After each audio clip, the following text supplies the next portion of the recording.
Kita mulai? Bisa?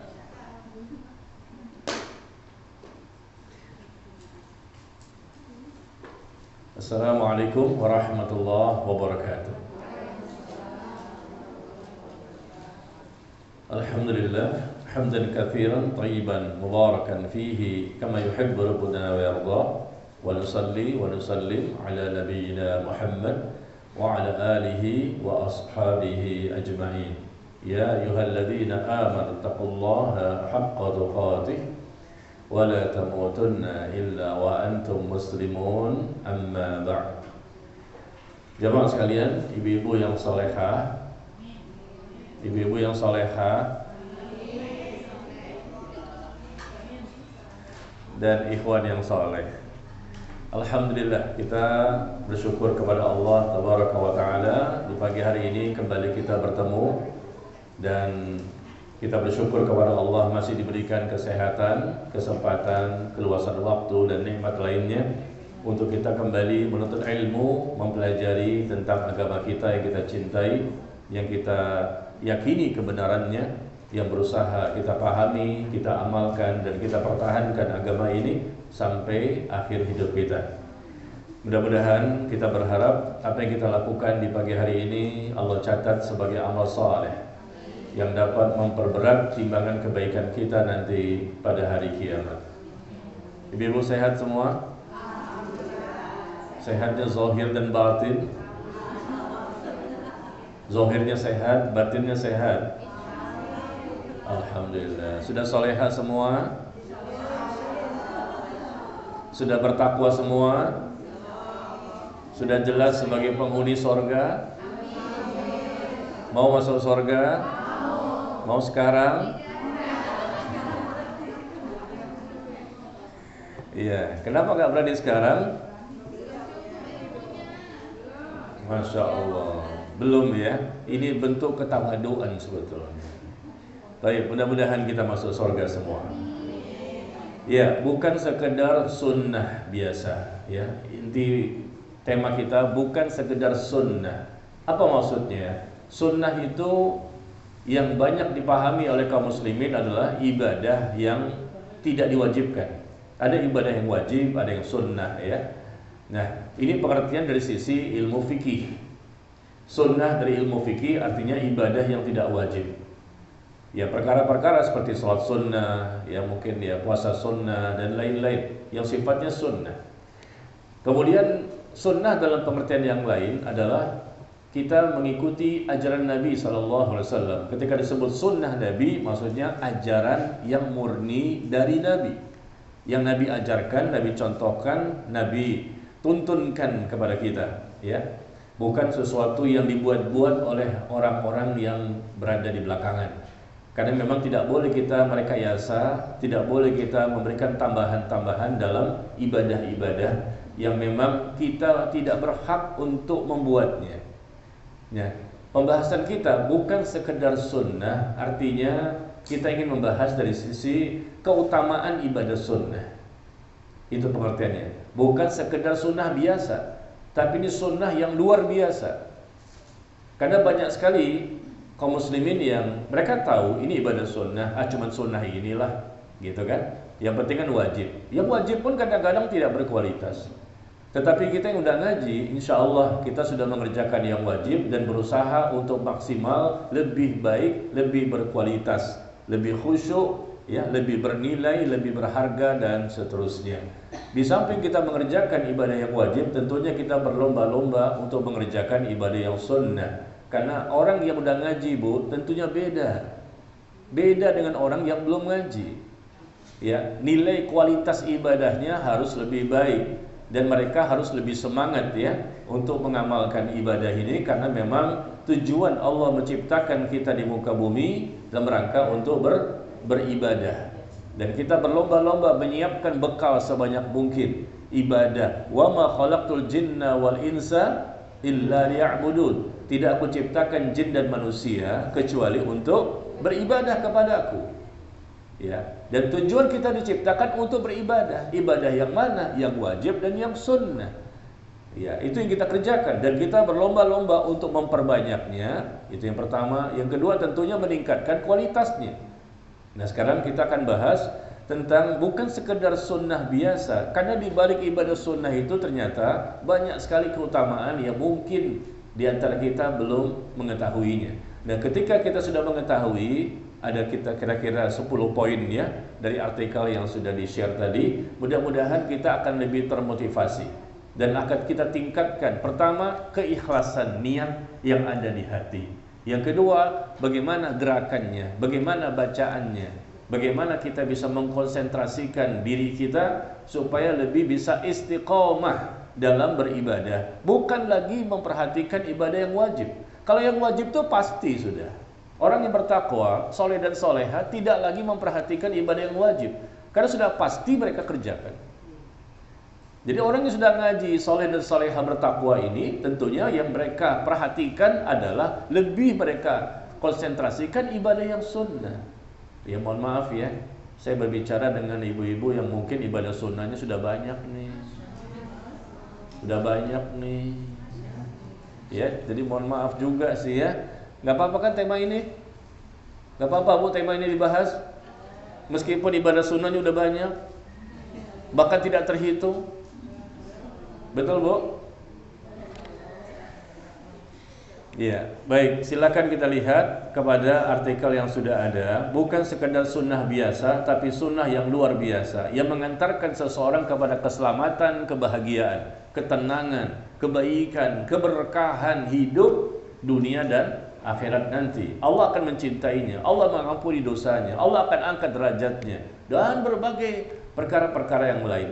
Jadi bagi seorang mukmin tidak ada waktu yang sia-sia. Tidak ada waktunya untuk bermain-main. Seorang mukmin sejati ya. Kenapa? Sayang. Waktu habis percuma. Hidup singkat. Dosa banyak. Amal sedikit. Mati pasti. Siksa kubur menanti. Betul enggak? Ya, maka seorang mukmin itu adalah orang-orang yang sangat pelit, bakhil, kedekut dan koret. Dengan apa? Dengan waktunya. Sayang gitu loh.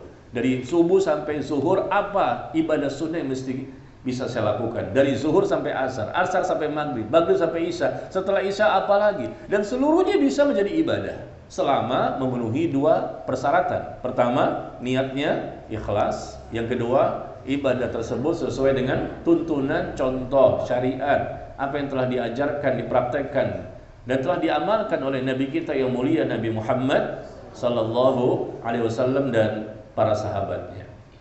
Baik ya, kita lihat yang pertama, bukan sekedar ibadah sunnah biasa, ada kurang lebih 10 keutamaan. Sebetulnya ada lebih ya, 11, 12 dan seterusnya, tapi cukuplah 10 ini sudah luar biasa, menjadikan kita semakin termotivasi ya untuk bisa memperbanyak ibadah tersebut dan meningkatkan kualitasnya. Apalagi kita katanya sudah mengaku di konon mengikuti sunnah, mengikuti manhaj salaf, mengikuti contoh Rasul. Masa kita yang mengaku dan mempelajarinya, ternyata kita tidak memahami dan mengamalkan. Ini tentu kontradiksi kan? Seharusnya kita katanya mengikuti sunnah Nabi, mengikuti apa yang Rasul contohkan, mengikuti manhaj salaf, mengikuti bagaimana mereka mencontohkan. Ya, baik. Yang pertama, melengkapi kekurangan amalan yang wajib. Melengkapi kekurangan amalan-amalan yang wajib. Ini adalah keutamaan yang pertama dari ibadah sunnah. Bukan sekedar sunnah biasa, tapi luar biasa. Karena kita melakukan ibadah wajib, pasti siapapun orangnya, pasti punya kekurangan. Meskipun dia ustaz, ulama, tetap saja ada kekurangan. Artinya dia sudah berusaha untuk sesempurna mungkin, semaksimal mungkin, tapi pasti ada kekurangan. Mungkin keikhlasannya kurang, mungkin kekhusyuannya kurang. Ibu-ibu kalau sholat khusyuk gak sih? Kadang-kadang enggak ya. Kadang-kadangnya cuma jarang gitu, sekali paling ya, sekali lah gitu ya. Selebihnya khusyuk ya. Banyak sekali kekurangan kita, mungkin rukuknya, mungkin sujudnya, mungkin bacaannya, mungkin gerakannya, mungkin niatnya, mungkin yang lain-lain. Maka fungsi ibadah sunnah ini untuk melengkapi kekurangan amalan yang wajib. Mari kita baca hadisnya. Inna awwala ma yuhasabun nas bihi yaumal qiyamah.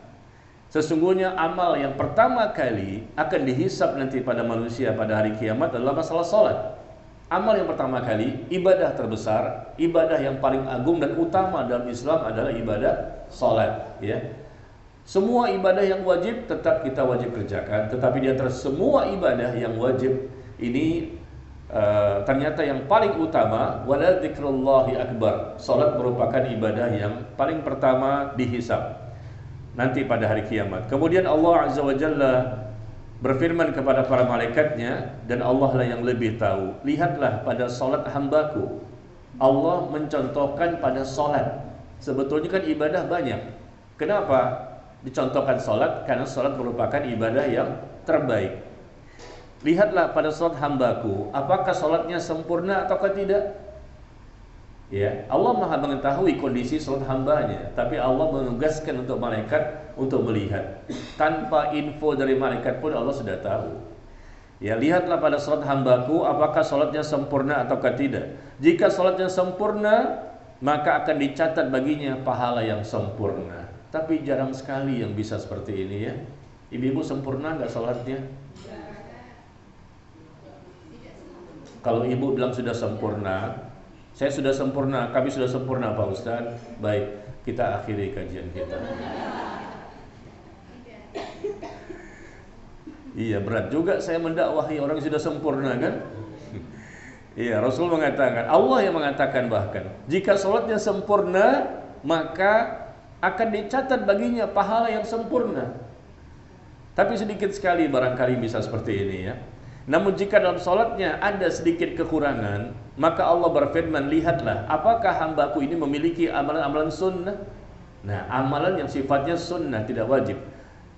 Kemudian jika hambaku memiliki amalan sunnah, Allah berfirman, sempurnakanlah kekurangan yang ada pada amalan yang wajib dengan amalan sunnahnya. Kemudian amalan lain pun akan diperlakukan seperti itu. Sama, ya, hadis yang dikeluarkan oleh Imam Abu Dawud, Ibnu Majah dan Ahmad, hadis dari Tamim Ad-Dari radhiyallahu anhu. Jadi begini, Bu, ya, yang Allah sebutkan ini namanya hadis qudsi, ya, hadis qudsi. Jadi Rasul menyampaikan firman Allah, yang firman Allah itu tidak ada dalam Al-Qur'an. Tapi firman Allah dalam konteks yang lain namanya hadis qudsi, yang Rasul menyampaikan kepada umatnya.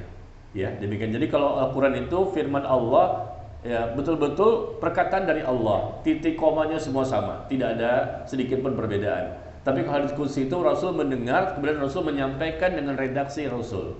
Itu firman Allah, Rasul mendengar dan maknanya disampaikan. Itu bedanya hadis qudsi dan ayat Al-Qur'an. Jadi di sini fungsinya bisa menutupi atau melengkapi kekurangan-kekurangan kita pada amal yang wajib. Kalau sholat wajibnya kita kerjakan sholat sunnah. Sholat sunnah ini bisa menutupi kekurangan-kekurangan pada sholat yang wajib. Kalau kita kerjakan puasa sunnah, maka puasa itu bisa menutupi kekurangan, kelemahan yang ada pada puasa yang wajib. Dan begitu juga sedekah sunnah bisa menutupi dan melengkapi sedekah yang wajib. Sedekah yang wajib itu apa, Bu? Iya, zakat, ya, zakat mal, ya, zakat fitrah itu wajib, kan, ya. Itu sedekah yang kita berikan kepada kaum muslimin, zakat mal dan zakat fitrah.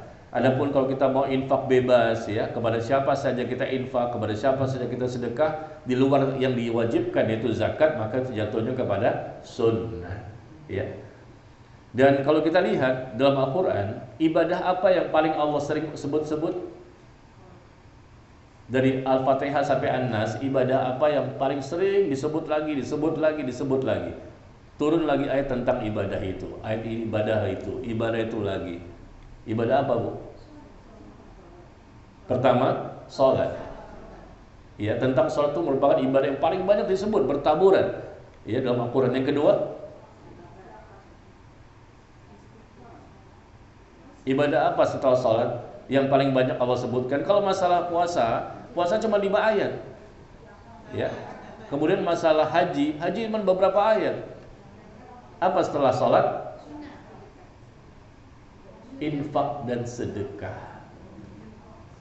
Setelah sholat yang disebutkan paling banyak ayatnya adalah infak dan sedekah. Apakah infak dan sedekah yang wajib atau infak sedekah yang sunnah?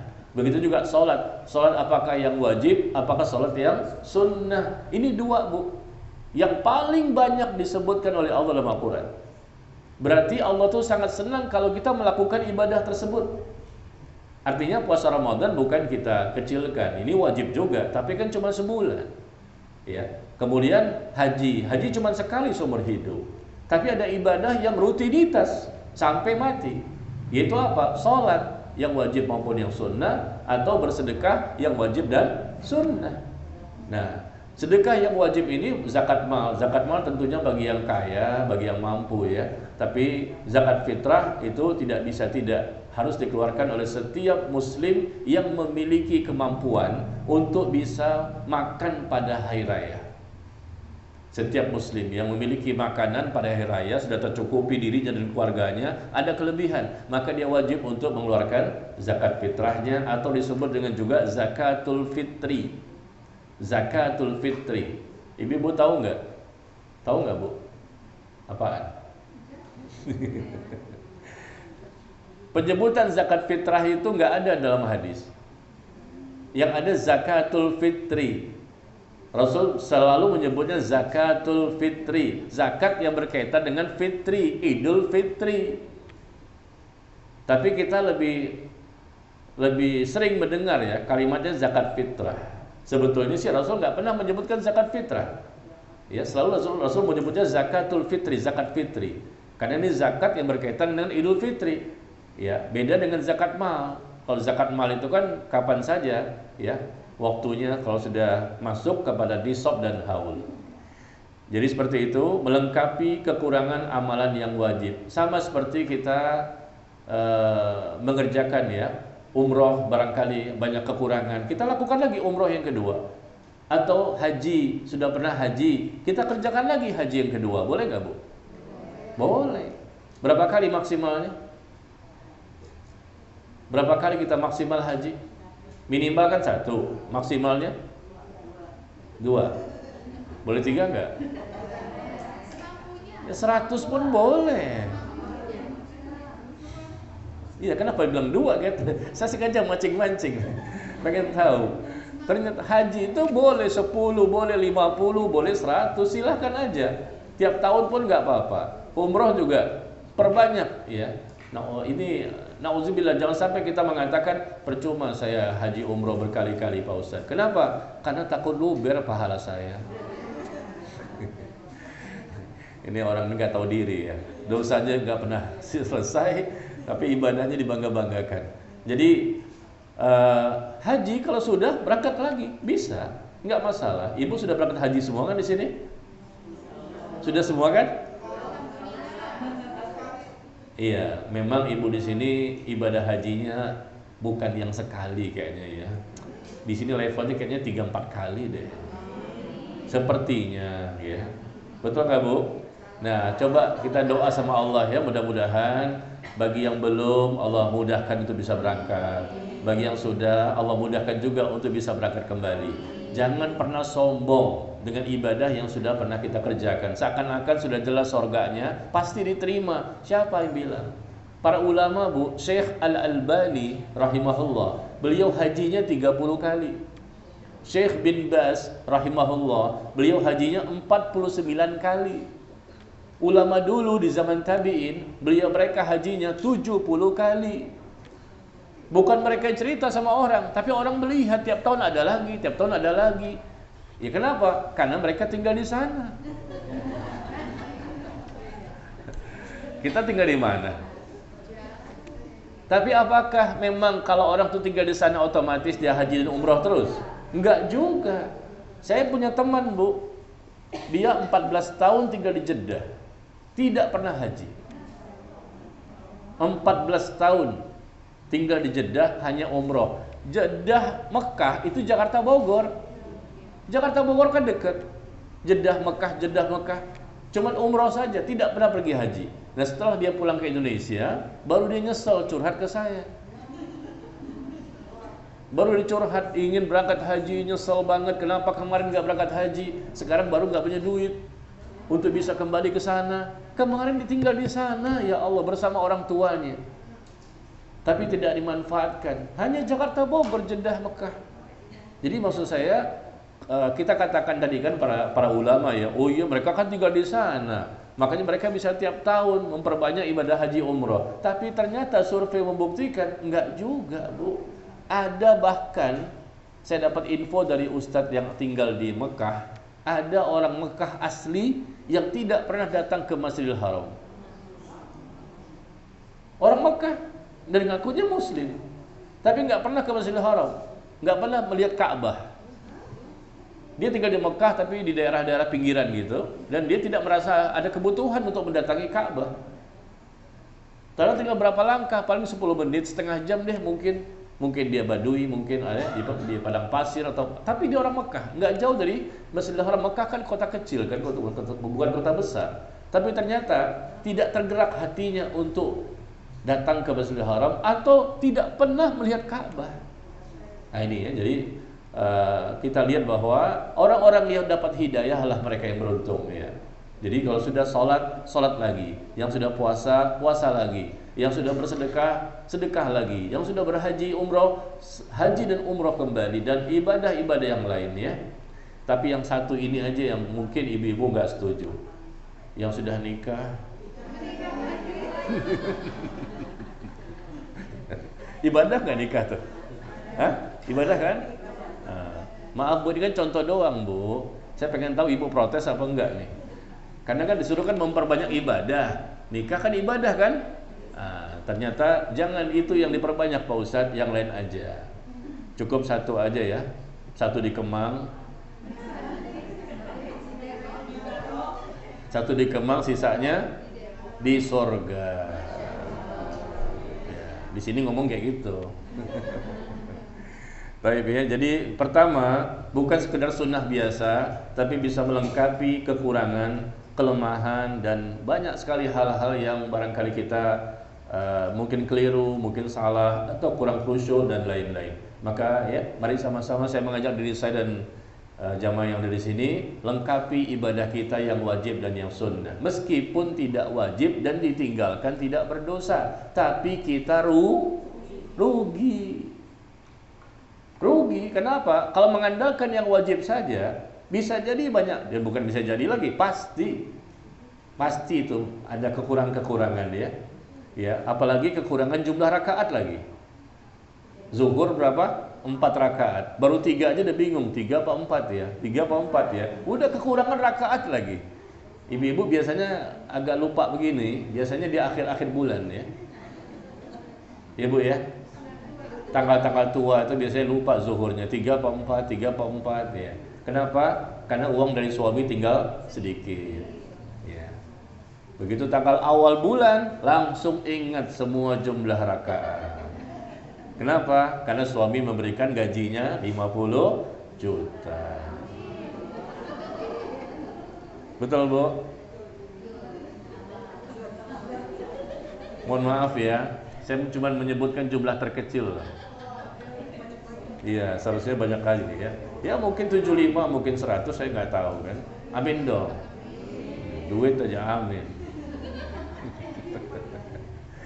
Baik ya, yang pertama ini, lengkapi ibadah kita dengan ibadah sunnah, yang umroh lagi. Tapi jangan riya, jangan sombong, jangan sum'ah, jangan ujub ya. Jangan kita menampilkan di status WhatsApp kita, atau di Instagram, atau sosial media yang lain. Jangan, kenapa? Diketahui oleh orang lain. Khawatirnya niat yang ikhlas itu berubah. Awalnya ikhlas, tapi begitu ditampilkan tiba-tiba bisa berubah nggak? Bisa berubah. Ikhlas dan tidak ikhlas itu perubahannya per setengah detik. Gimana? Siapa yang berani meyakinkan bahwa saya pasti istiqomah ikhlas? Anda siapa? Malaikat. Per setengah detik yang lalu ikhlas, setengah detik kemudian udah nggak ikhlas. Bisa itu terjadi meskipun awalnya ikhlas. Apalagi memang awalnya nggak ikhlas. Haji datang nih, ya ikhlas, di sananya ikhlas, pulang ikhlas, dapat dia haji mabrur. 3 bulan kemudian dia pun mulailah menceritakan gimana ibadah hajinya dengan maksud ingin dipuji. Maka haji yang kemarin hilang pahalanya. Perginya ikhlas sesuai sunnah, di sananya ikhlas sesuai sunnah, pulangnya ikhlas sesuai sunnah. Tapi kita harus mempertahankan keikhlasan itu sampai mati. Tapi andai kata nih 2 bulan kemudian dia ceritakan bagaimana ibadah dia di sana dengan niat ya, niatnya memang ingin dipuji, riya berarti kan, sum'ah dia. Berarti yang kemarin ibadahnya hilang pahalanya, sia-sia. Berangkat lagi yang kedua kali. Makanya setelah pulang pun kita harus pertahankan ini. Nah, untuk bisa mempertahankannya, kalau bisa jangan kita perlihatkan, kita pamerkan, atau kita ceritakan. Ini kan sekarang lagi tren ya, dikit-dikit ada dokumentasinya. Dokumentasi untuk pribadi oke lah, tapi kan ini bukan untuk pribadi, terlihat di sosial media. Ada followers kan, ada pengikut-pengikut kita yang lihat semua. Lalu banyaklah netizen-netizen itu memberikan komentar, begini, begini. Kita baca juga tuh komentarnya. Wah, ujub kita kan, baca lagi komentarnya. Oh, kamu solehah ya. Oh, kamu begini, kamu begini.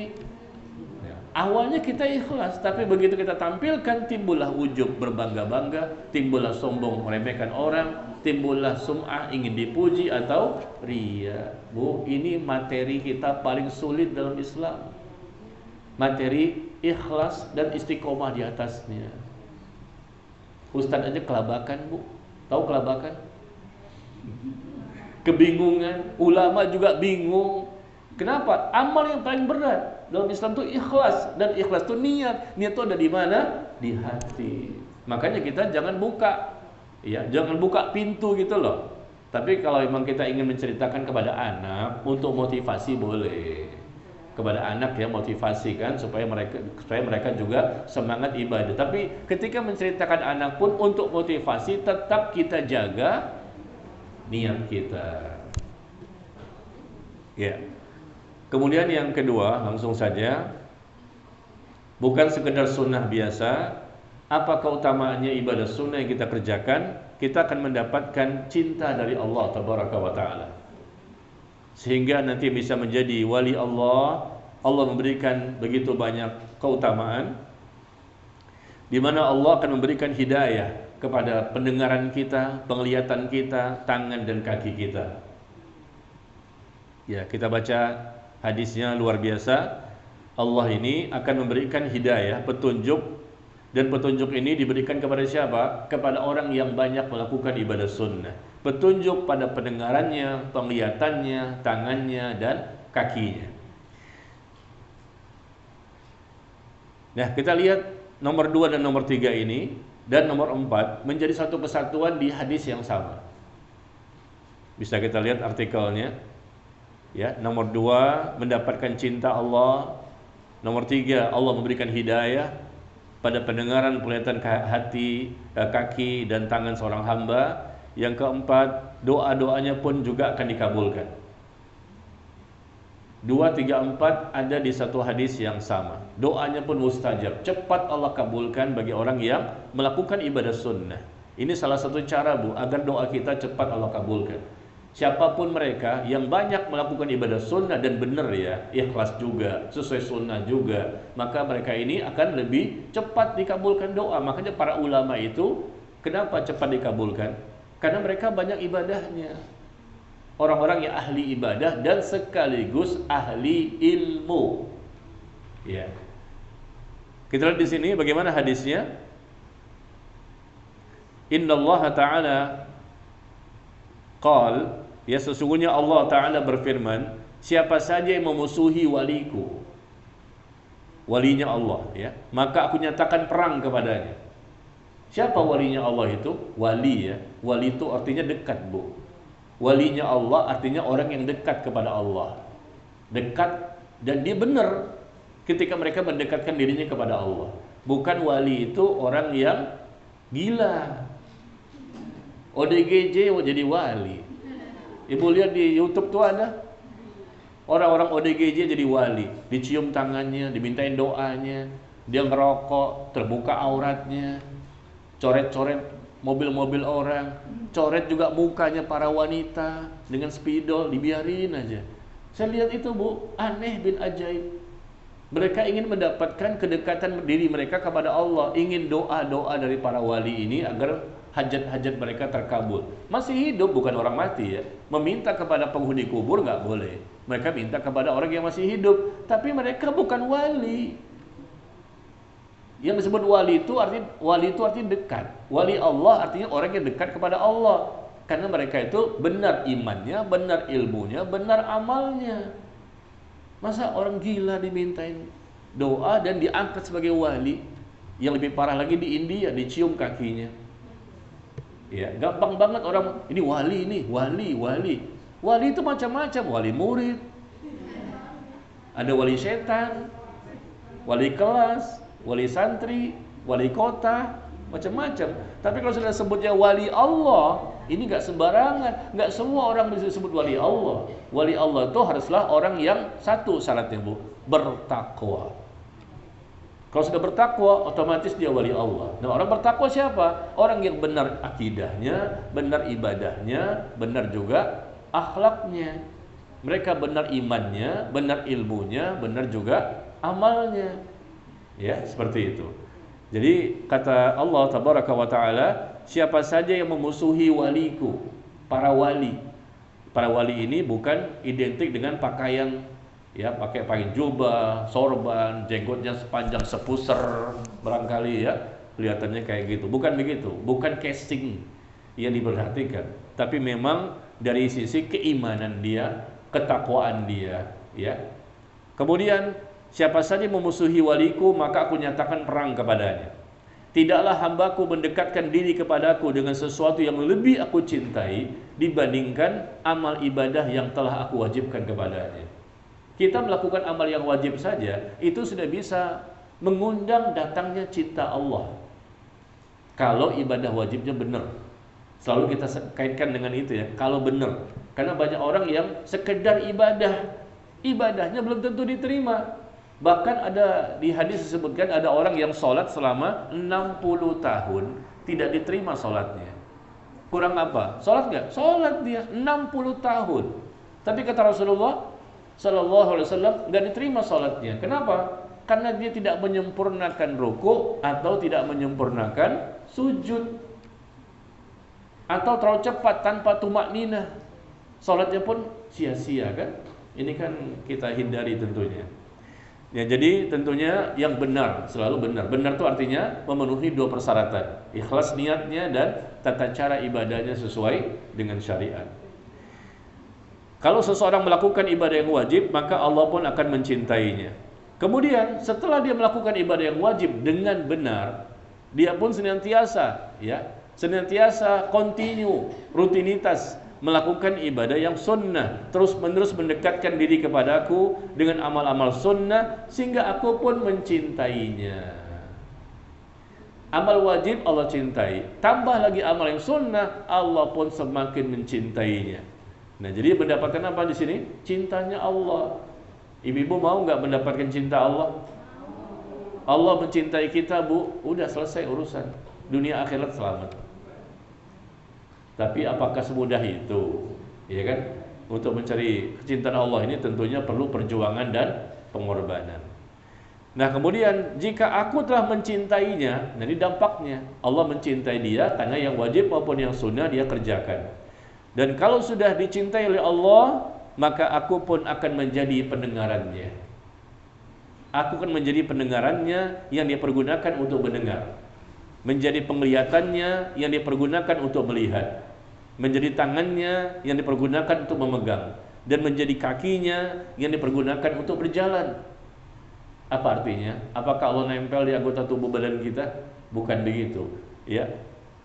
Jika Allah mencintai seseorang, aku akan menjadi pendengarannya yang dia gunakan untuk mendengar. Artinya kata para ulama, Allah akan berikan dia hidayah, Allah berikan dia taufik, Allah akan bimbing dia sehingga pendengarannya, penglihatannya, tangannya dan kakinya selalu melakukan hal-hal yang mengundang cintanya Allah.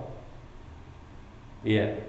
Karena bisa berdosa kan? Tangan bisa berdosa, kaki bisa berdosa. Begitu juga mata, pendengaran, lisan dan lain-lain. Tapi di sini aku akan menjadi pendengarannya yang dia pergunakan untuk mendengar. Berarti dia akan sesuaikan apapun yang Allah cintai, yang Allah senangi. Man ahabba lillah wa abghada lillah wa mana'a lillah wa a'ta lillah faqad istaqbala al-iman.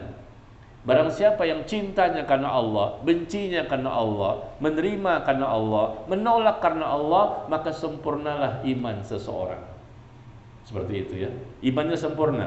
Karena semuanya selalu disandarkan dengan bagaimana Allah ridho enggak dengan perbuatan saya, Allah senang enggak dengan perbuatan saya. Gitu Bu caranya ya. Semua ucapan dan perbuatan kita. Jangan kita hanya semata-mata ingin menyenangkan suami nih. Yang penting suami saya senang. Tapi kan Allah enggak senang. Yang penting suami saya senang Pak Ustadz. Berarti ini sesuai syariat. Belum tentu. Kita lihat dulu. Kalau memang suami senang sesuatu dan memang itu tidak bertentangan dengan syariat, lakukan. Allah pun akan mencintai. Tetapi andai kata bertentangan bagaimana?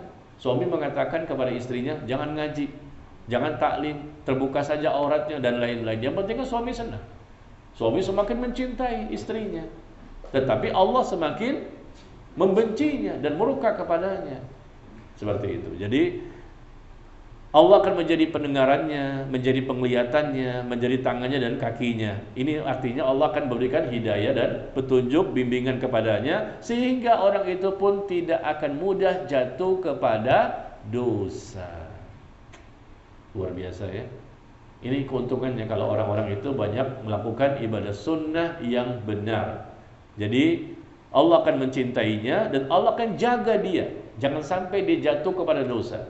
Ya kalaupun jatuh memang dia manusia kan, dia bukan malaikat. Tetapi dia bisa meminimalisir, memperkecil tingkat dosa. Semakin hari semakin sedikit dosanya. Karena Allah membimbing dia. Nah kemudian berikutnya adalah, jika dia meminta kepadaku, sungguh pasti aku akan memberinya. Dan jika dia meminta perlindungan kepadaku, sungguh pasti aku pun akan melindunginya. Jadi doa-doanya akan dikabulkan. Ditambahkan di sini, Bu. Ditambahkan di sini sebetulnya bisa dimasukkan poin yang lain ya. Nomor 2 kan mendapatkan cinta Allah berdasarkan hadis ini. Nomor 3 Allah memberikan dia petunjuk, bimbingan. Ya. Pada pendengaran, penglihatan, kaki dan juga tangan seorang hamba dicintai. Yang keempat doanya mustajab. Sebetulnya ada lagi di sini apa? Allah akan menjaganya sehingga tidak mudah dia jatuh kepada dosa. Akibat ibadah sunnah yang dia kerjakan semakin banyak. Doa dikabulkan, subhanallah. Kita ingin berdoa kepada Allah. Bagaimana caranya supaya doa dikabulkan? Salah satunya perbanyak ibadah sunnah. Makanya kalau ada orang-orang yang mereka sering puasa sunnah, sholat sunnah ya, atau sedekah sunnah dan lain-lain, membaca Quran itu gimana Bu? Sunnah apa wajib? Membaca Quran sunnah apa wajib? Wajib apa sunnah? Membaca Quran itu adalah ibadah yang Allah wajibkan. Wajib, karena kita diperintah untuk memahami isi Al-Quran kan. Cuma untuk memperbanyaknya sesuai kemampuan. Wajib kita membaca, nggak boleh sampai nggak baca sama sekali. Karena Allah turunkan Al-Quran untuk dipahami, kemudian diamalkan. Nah bagaimana kita untuk realisasikan ayat ini? Tentunya kita wajib untuk mempelajarinya. Tapi untuk memperbanyak bacaan Quran itu sunnah, sesuai dengan kemampuan masing-masing. Kalau ibu-ibu di sini andai kata Bu, cuman bisanya seminggu sekali khatam, nggak apa-apa. Nggak apa-apa Bu. Nggak apa-apa. Ya. Andai kata cuman bisa seminggu sekali, saya katakan tidak mengapa. Ya. Ya. Betul nggak Bu? Andai kata cuma bisa gitu saja nggak masalah ya Bu ya. Jadi hamba tersebut insya Allah tidak akan mudah jatuh kepada dosa. Kenapa? Karena hamba itu dijaga oleh Allah, matanya, pendengarannya, tangannya, kakinya dan seluruh anggota tubuhnya. Iya, berikutnya apa Bu? Bisa menemani Nabi SAW di surga. Surga apa? surga Firdaus. Rabi'ah bin Ka'ab al-Aslami radhiyallahu anhu berkata, suatu hari aku bermalam bersama Rasulullah sallallahu alaihi wasallam, lalu aku pun menyiapkan air wudu dan keperluannya. Ini sahabat menyiapkan air wudu untuk keperluan Nabi alaihi salatu wasallam. Kemudian beliau bersabda kepadaku, "Sal, mintalah sesuatu." Rasul ingin memberikan sesuatu kepada sahabat karena dia telah berbuat kebaikan. Mintalah sesuatu. Maka aku pun menjawab, aku meminta kepadamu agar aku dapat bersamamu di surga. Permintaan yang memang sudah pantas kita minta kan? Karena ingin bisa masuk surga bersama Rasulullah di surga yang sama. Maka Rasul mengatakan, ada lagi kah selain itu? Aku katakan, itu saja ya Rasulullah. Tidak ada lagi nikmat yang lebih besar dibandingkan ini. Bisa bersama Rasul masuk surga di surga yang sama lagi, surga Firdaus yang paling indah, paling nikmat. Maka beliau pun bersabda sallallahu alaihi wasallam, kalau begitu bantulah aku atas dirimu dengan memperbanyak sujud atau salat sunnah. Karena nggak mungkin kan kita memperbanyak salat wajib. Nggak boleh memperbanyak ibadah salat wajib. Maka kita memperbanyak ibadah salat sunnah. Rasul mengatakan demikian. Dan ini bukan hanya untuk beliau saja, Rabi'ah bin Ka'ab al-Aslami, tapi juga untuk siapapun dari umatnya bisa mendapatkan kesempatan seperti ini. Maka salah satu cara agar bisa bersama Nabi SAW di surga Firdaus dengan cara kita memperbanyak ibadah salat sunnah. Rasul menyebutkan ibadahnya salat sunnah, padahal ibadah kan banyak. Mungkin puasa sunnah, mungkin sedekah sunnah, mungkin baca Quran sunnah, diperbanyak bacaannya dan seterusnya ya. Haji sunnah, umrah sunnah. Tapi Rasul menyebutkan dengan salat, kenapa? Karena salat merupakan ibadah yang terbesar, ibadah yang paling utama, yang paling agung dibandingkan ibadah-ibadah yang lain. Ibu-ibu tahu nggak ayatnya? Di mana ayatnya? Allah mengatakan bahwa ibadah salat merupakan ibadah yang paling utama dibandingkan ibadah-ibadah yang lain. Ada yang tahu ayatnya? Saya kasih bocoran ya. Ayat itu ada dalam Al-Quran. Ada di antara Al-Fatihah dan An-Nas. Siapa yang tahu? Nih, hadiahnya nih. Di mana? Kan ibu-ibu di sini kan masya Allah ustadznya banyak ya, kajiannya banyak. Jadi saya pengen tahu nih gimana hafizahnya.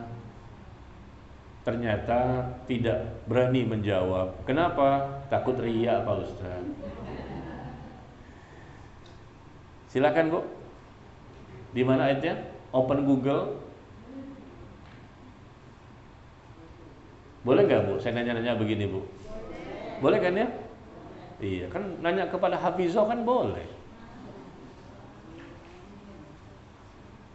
Ayo, 1, 2, 3. Al-Kautsar ayat 2. Tidak ada disebutkan demikian. Al-Kautsar, inna a'tainakal kautsar fashalli li rabbika wanhar. Hanya disebutkan dirikanlah salat. Ya, dan sembelihlah hewan kurban. Mana kalimatnya bahwa ibadah salat ibadah yang paling utama? Gitu loh, teksnya begitu. Kalimatnya begitu.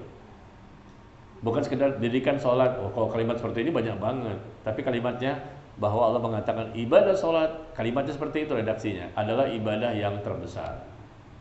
Ibadah yang paling utama dibandingkan ibadah-ibadah yang lain.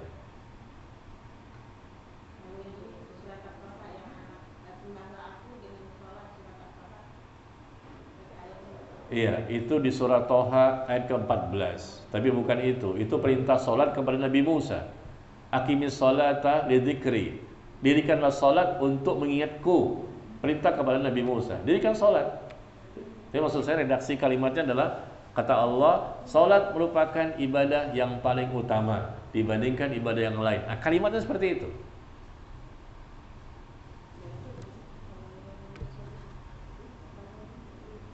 Beda dong artinya. Fawailul lil musallin. Celakalah bagi orang yang sholat. Artinya sesuai dengan kalimat yang saya sebutkan tadi. Kita tunggu ya sampai jam 12. Ikhwan, Al-Isra? Bukan.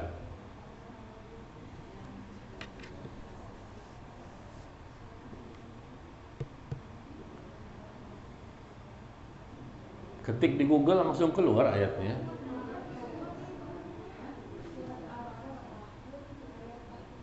Iya, barakallahu fiik. Masya Allah, silakan.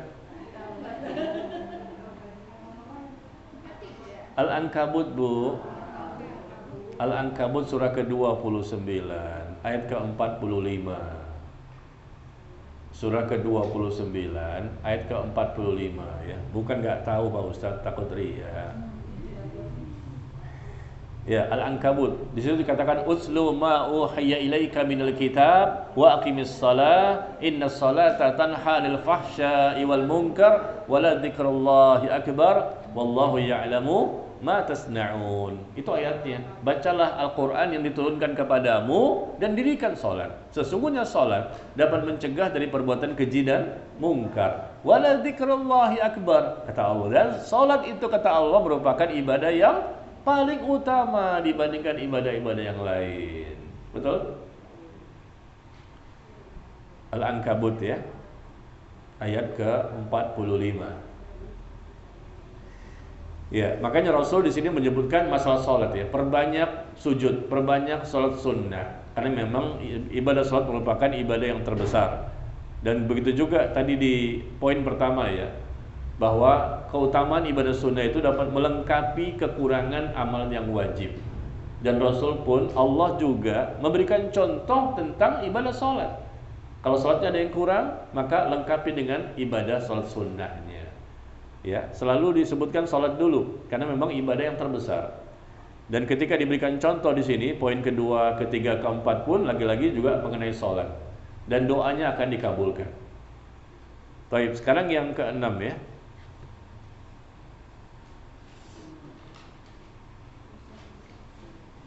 Bukan sekedar sunnah biasa, yaitu dosa berguguran ketika ruku dan sujud.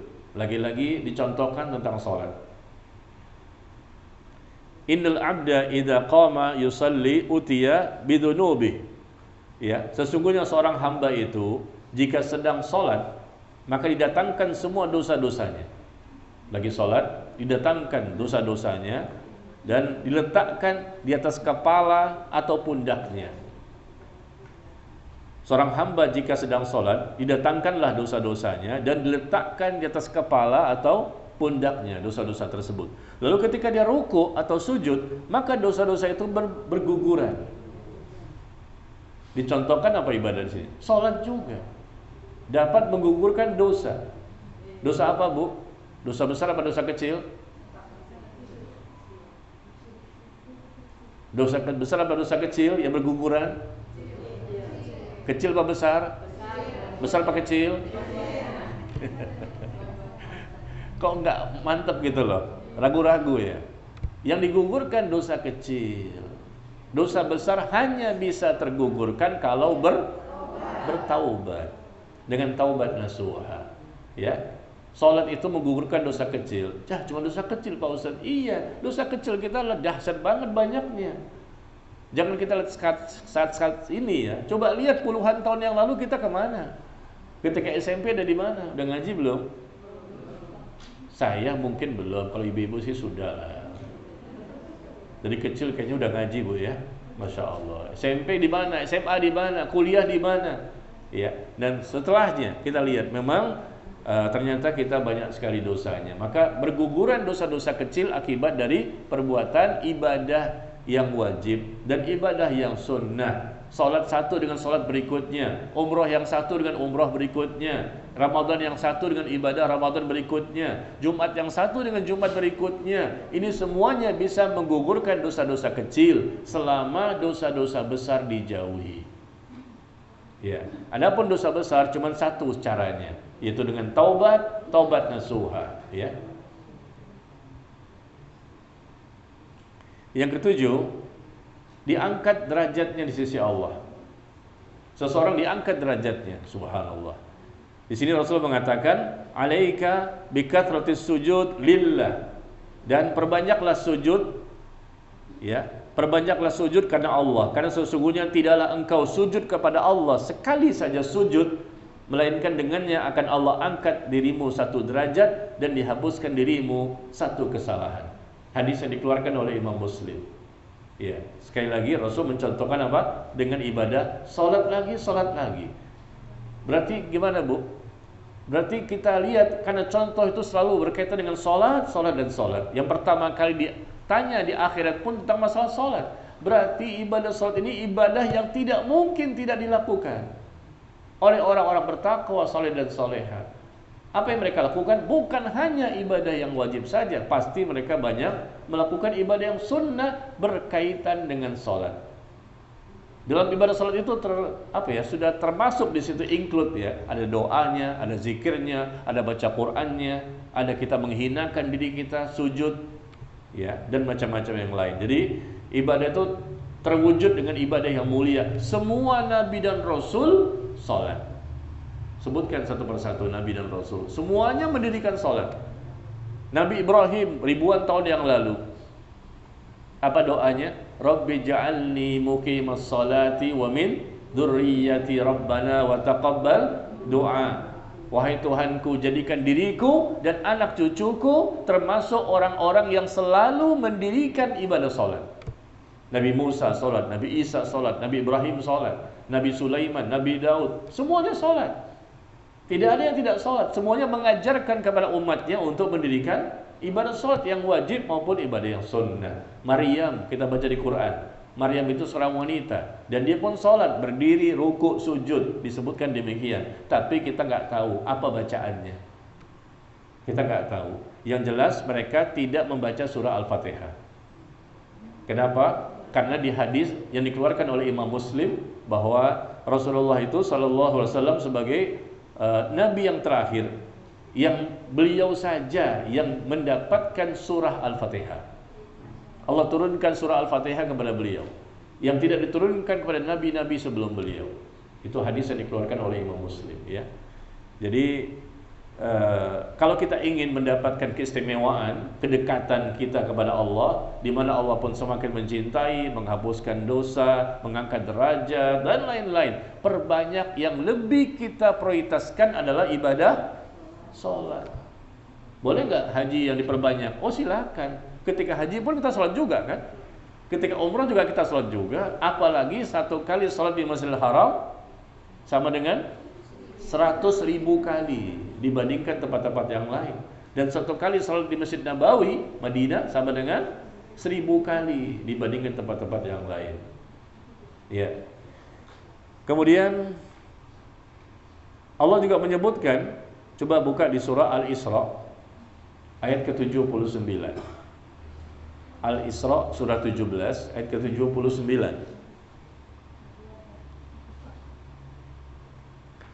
Wa minal laili fatahajjat bihi nafilatan lak. Al-Isra 79. Dan pada sebagian malam, kata Allah, lakukanlah salat tahajud. Lakukan salat tahajud sebagai suatu ibadah tambahan bagimu. Mudah-mudahan Tuhanmu akan mengangkatmu ke tempat yang terpuji. Ya, diangkat derajatnya ke tingkatan yang terpuji dengan sebab salat tahajud. Nah, ini berarti kan keutamaan dari ibadah sunnah ya. Ibu-ibu kayaknya nih kalau masalah salat tahajud sudah rutinitas ya. Hari ini aja ketahuan. Hari ini aja ketahuan, mata-matanya tuh agak ngantuk ya. Agak ngantuk matanya, kelap-kelip ya. Dari situ aja ustadznya bisa tahu, ini kayaknya tahajud tadi malam deh. Jam 2 bangun, kencing. Habis itu wudu dan sholat sampai subuh ya. Masya Allah, Allahu Akbar. Ya, yang ke-8, mendapatkan pahala yang besar. Ya, mendapatkan pahala yang besar. Di mana 2 rakaat fajar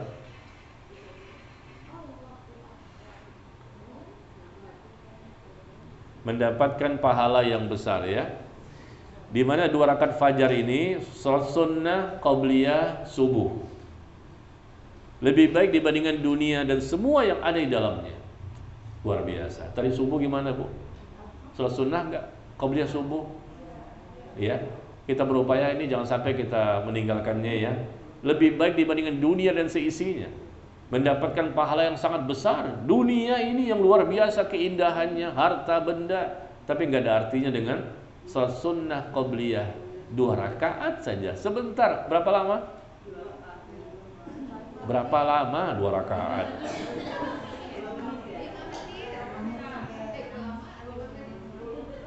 Lah, kelamaan Bu 10 menit.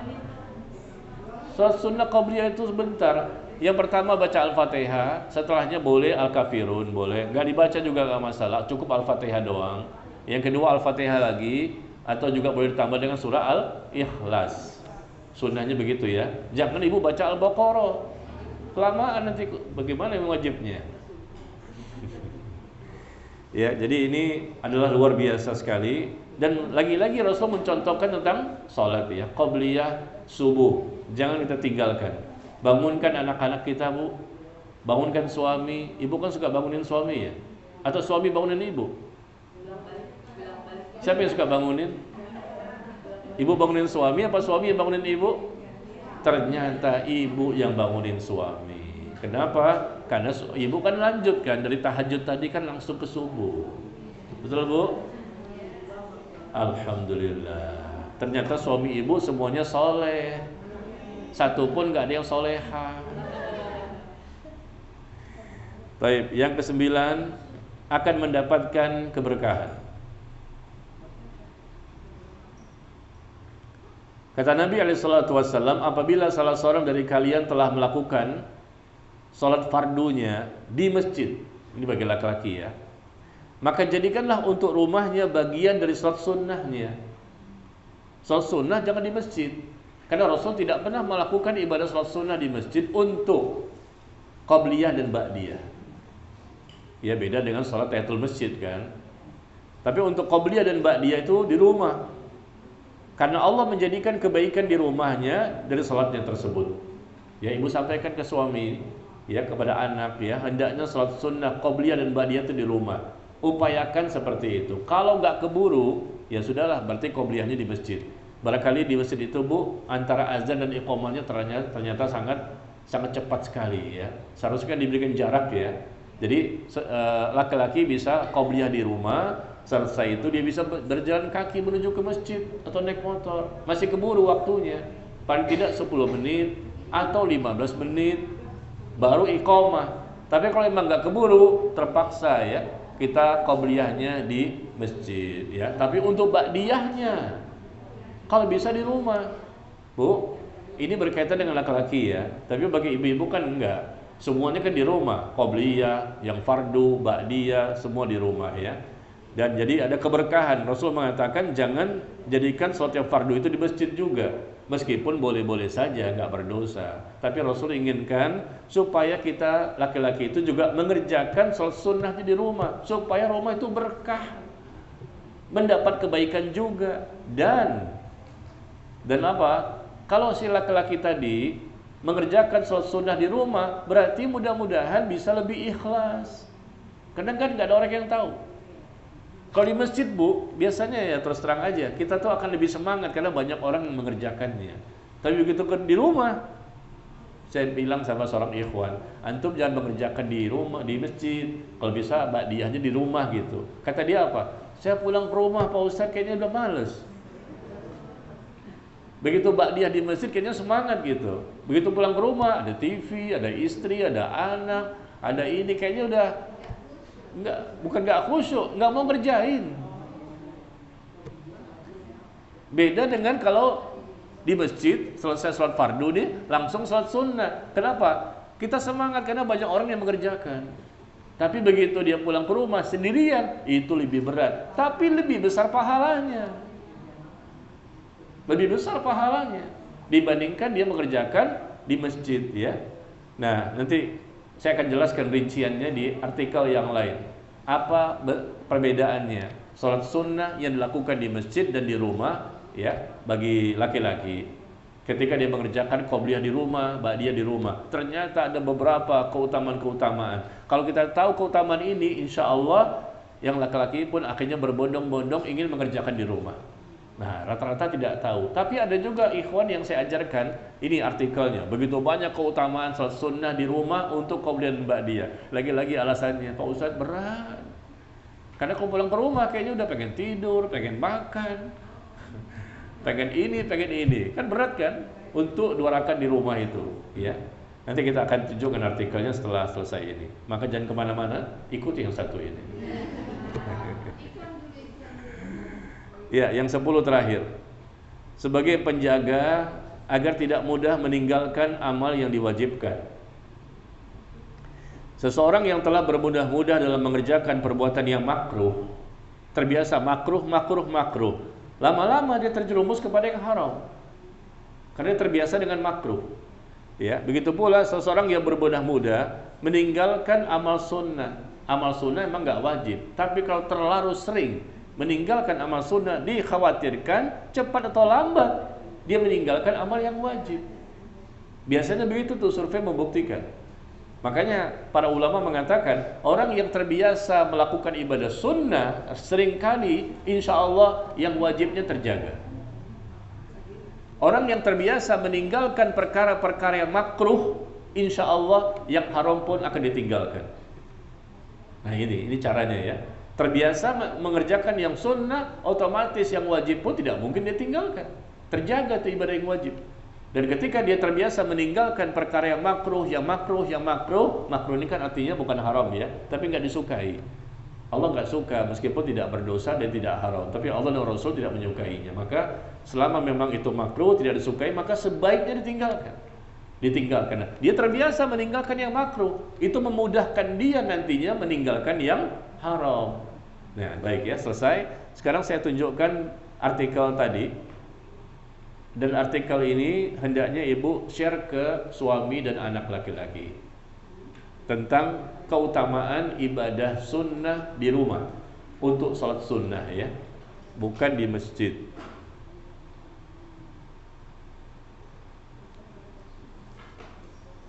Di Telegram atau di Instagram saya.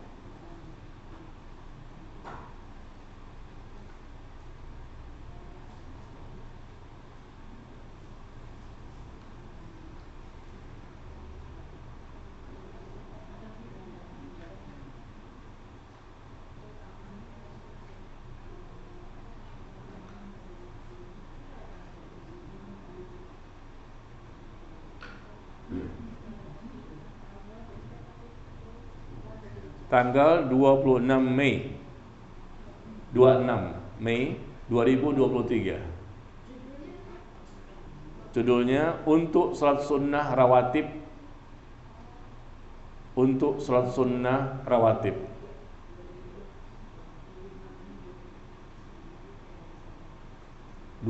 Mei 2023.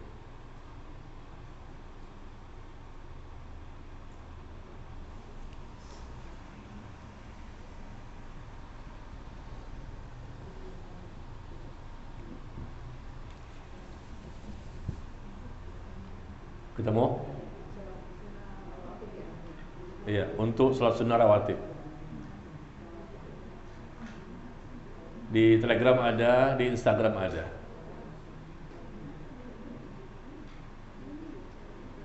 Di IG lihat flyernya. Salat sunnah, qobliyah dan ba'diyah lebih utama di rumah.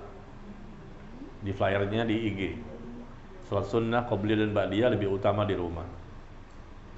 Ketemu Bu?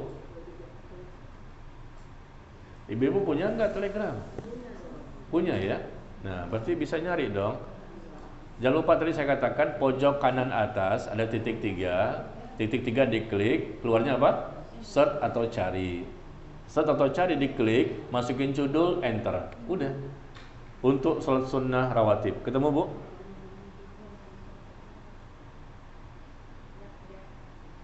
Hah? Ada?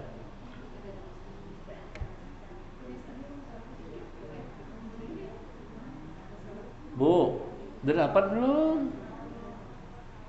Ditanya kok diem?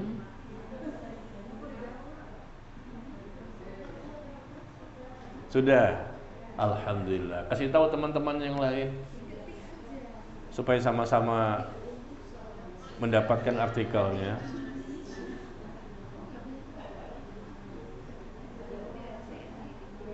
Di Telegram atau Instagram, Bu, bukan di Facebook.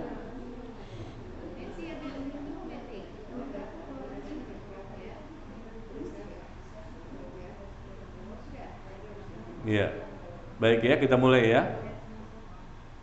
Banyak kaum muslimin yang melakukan sholat rawatibnya di masjid, dan hal ini terjadi mungkin karena mereka tidak tahu keutamaannya jika dilakukan di rumah.